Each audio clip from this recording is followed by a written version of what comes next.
श्री स्वामी समर्थ. नमस्कार मंडळी, श्री स्वामी समर्थ MPT या आपल्या यूट्यूब चॅनलमध्ये तुम्हा सर्वांचे हार्दिक स्वागत आहे. तर आजच्या व्हिडिओमध्ये आपण पाहणार आहोत असे काही प्रेरणादायक वाक्य जे तुम्हाला तुमचे आयुष्य जगायला सोपे करतील. आयुष्य जगायला सोपे करणारे भगवद्गीतेतील काही अनमोल विचार. कोणत्याही लोकांना विचारून तुमच्या आयुष्याचे निर्णय घेऊ नका. नरकाचे 3 रस्ते आहेत: वासना, राग आणि लालच. जीवनात कितीही मोठ्या अडचणी आणि संकट आली तरीही खुश आणि आनंदी राहायला शिका. ज्या गोष्टी करणं तुमच्या कुवतीच्या बाहेर आहे त्याच्यामध्ये वेळ वाया घालवणे मूर्खपणा आहे. जे मनावर ताबा ठेवू शकत नाहीत त्यांच्यासाठी मन शत्रूसारखं काम करतं.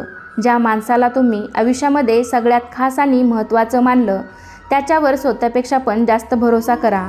आपल्या गरजेचे काम पूर्ण करा, कारण नेहमी काम करणं काही न करण्यापेक्षा चांगलं आहे. पृथ्वीवर ज्याप्रमाणे ऋतू बदलत राहतात त्याप्रमाणेच जीवनामध्ये सुद्धा सुख आणि दुःख येत जात राहतं. बुद्धिमान माणसाला समाजाच्या कल्याणासाठी लालच न ठेवता काम करत राहिले पाहिजे. आयुष्याचा आनंद ना गेलेल्या वेळेमध्ये आहे ना भविष्यामध्ये. आयुष्याचा आनंद फक्त आज आपण काय जगतो यामध्ये आहे. चांगली कामं केल्यानंतर सुद्धा काही लोक तुमच्या फक्त वाईट गोष्टीच लक्षात ठेवतात. त्यामुळे लोक काय म्हणतील यावर लक्ष न देता आपले कर्म करत राहा. आजच्या जमान्यामध्ये कोणालाही त्याच्या भलाईचा सल्ला देऊ नका. जोपर्यंत कोणी तुमचा सल्ला विचारत नाही तोपर्यंत कोणालाही तुमचा सल्ला देऊ नका. कधीही कोणाला गमावण्याची भीती बाळगू नका. बरोबर कर्म ते नाही ज्याचे परिणाम नेहमीच बरोबर असतील. बरोबर कर्म ते आहे ज्याचा उद्देश कधीही चुकीचा नसतो. आळशी स्वभावाचा त्याग करा. वाईट आणि धोका देणाऱ्या माणसाला कधीही दुसरी संधी देऊ नका, मग तो कितीही तुमच्या जवळचा असला तरीही. तुमच्या मनाची, शरीराची आणि धनाची शक्ती नेहमी वाढवत राहिली पाहिजे. पहिल्या भेटीतच कोणालाही खूप चांगलं, साधं आणि प्रामाणिक समजण्याची चूक करू नका. तुम्हाला आयुष्यामध्ये जे पाहिजे ते मिळवण्यासाठी तुम्हालाच मेहनत करावी लागणार आहे. दुसरं कोणीही येणार नाही तुमचं चांगलं करण्यासाठी. लोक काय म्हणतील या गोष्टीचा विचार कधीही करू नका. फक्त तेच करा जे बरोबर आहे. कर्म करत राहिले पाहिजे, मग सफलता मिळो किंवा असफलता. कर्माचा त्याग कधीही करू नये. जे होणार आहे ते होणारच आणि जे नाही होणार ते कधीच नाही होणार. या गोष्टी जे मानतात त्यांना कधीच कोणती काळजी आणि चिंता सतावत नाही. तुमच्या नातेवाईकांना तुमचे सुख कधीही सहन होत नाही. जेव्हा तुम्ही आयुष्यामध्ये अशा गोष्टी मिळवता ज्या तुमच्या नातेवाईकांकडे नाहीत तेव्हा ते तुमचं यश पाहून कधीही खुश होत नाहीत. तुम्ही तुमच्या गोष्टी आनंदाने त्यांना सांगता, तेही तुमच्या आनंदामध्ये वरवर सामील होतात, पण त्यांना मनातून कधीही आनंद होत नाही. गप्प राहण्यासारखे उत्तर दुसरे काही नाही आणि माफ करण्यासारखी शिक्षा कोणतीच नाही. ज्या व्यक्तीजवळ सहनशीलतेची ताकद आहे त्याच्या ताकदीचा मुकाबला कोणीही करू शकत नाही. मानव कल्याण हाच भगवद्गीतेचा प्रमुख उद्देश आहे. त्यामुळे माणसाला आपल्या कर्तव्याचे पालन करताना मानव कल्याणाला प्राथमिकता दिली पाहिजे. कोणताही माणूस जन्मामुळे नाही तर त्याच्या कर्मामुळे महान होतो. भगवान श्रीकृष्ण म्हणतात, माझ्यासाठी सगळे एकसारखेच आहेत.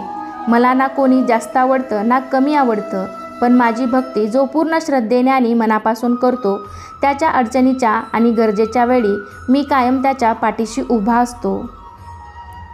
भगवान श्रीकृष्ण म्हणतात, प्रत्येक वेळी आपली इच्छा आणि अपेक्षांचा विचार करत राहणं हे सगळ्या दुःखाचं कारण आहे.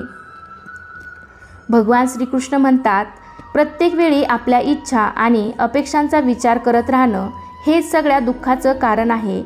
जर तुम्ही या काळजी आणि चिंतापासून मुक्त होऊन तुमचं कर्तव्य पार करत राहिले तर तुमचं आयुष्य आनंदी होईल. फक्त मनच कोणाचाही मित्र आणि कोणाचाही शत्रू असतं. जेव्हा माणसाची गरज बदलते तेव्हा त्याची बोलण्याची पद्धतसुद्धा बदलते. तुम्ही स्वतःला असं बनवू नका की कोणी येईल आणि तुमचं मन तोडून जाईल. स्वतःला इतकं ताकदवान बनवा की लोकांचं बोलणं, त्यांचे टोमणे याचा तुमच्यावर काहीही परिणाम होणार नाही. जो जन्म घेतो तो मृत्यू पावणार आहे आणि जो मृत्यू पावतो तो जन्म घेणार आहे. त्यामुळे जे खरं आहे त्याचं दुःख करू नका.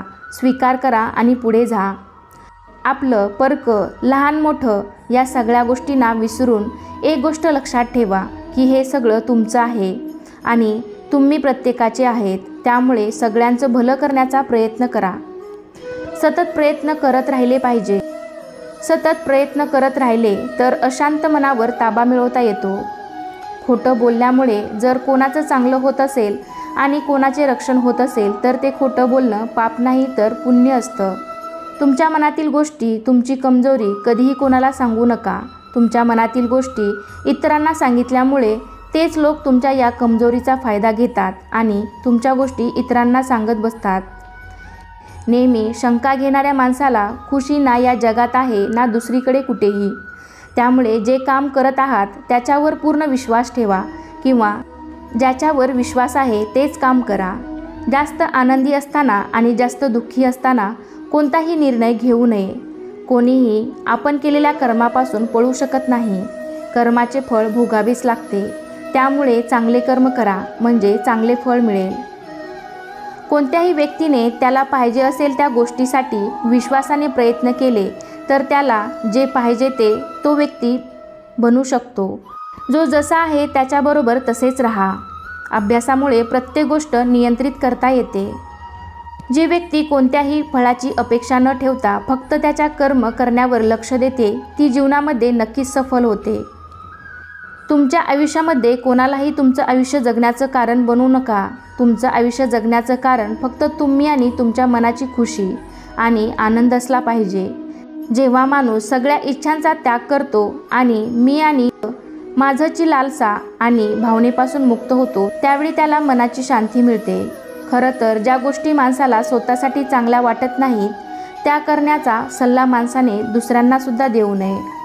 मी हे करू शकतो हे आत्मविश्वासाचे लक्षण आहे। हे काम फक्त मीच करू शकतो ही घमेंड आहे। आत्मविश्वासाला आपलं करा, घमेंडीला सोडून द्या। आयुष्य एखाद्या उत्सवासारखे जगा।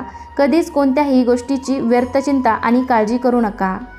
तर मला आशा आहे की आजचे हे प्रेरणादायक विचार, हे जे अनमोल भगवद्गीतेतील अनमोल विचार आहेत ते तुम्हाला नक्कीच आवडले असतील आणि हा व्हिडिओ ऐकून तुमच्या मनामध्ये, तुमच्या आयुष्यामध्ये थोडा जरी बदल झाला असेल तर एक व्हिडिओला लाईक नक्की करा। चॅनलवरती नवीन असाल तर चॅनललासुद्धा सबस्क्राईब करा आणि कमेंटमध्ये जय श्रीकृष्ण लिहायला विसरू नका। चला तर मग पुन्हा भेटूया अशाच एका छानशा आणि माहितीपूर्ण व्हिडिओमध्ये। तोपर्यंत धन्यवाद। श्री स्वामी समर्थ।